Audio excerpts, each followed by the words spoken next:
প্ৰতিজ্ঞা হ'ল যে তিনিটা পৰীক্ষাতে উঠিব তেওঁকে মই বিয়া কৰাম। এতিয়া আৰু বাকী দুটা পৰীক্ষা উঠি লৈ পেলাই নহ'ব।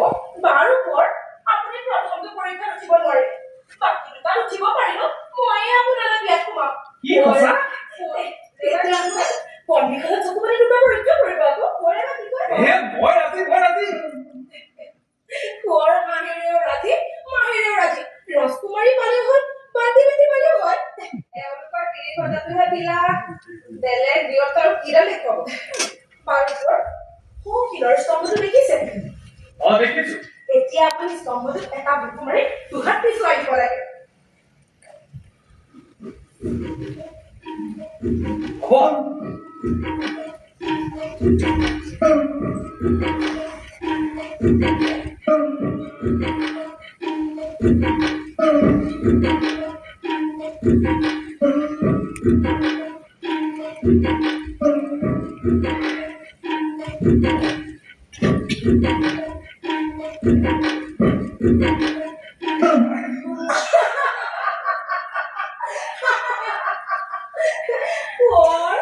বেছিকৈ দুখ পালে নেকি?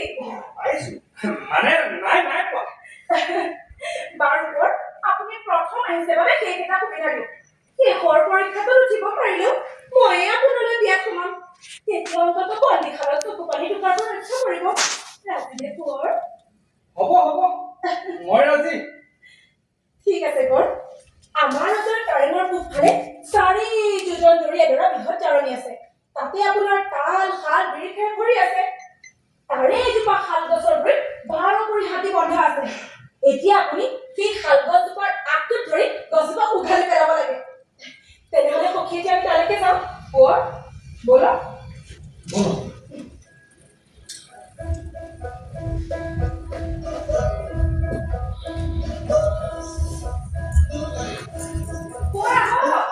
কৈছো হে প্ৰভু, এইটো পৰীক্ষাত বচাবা আৰু।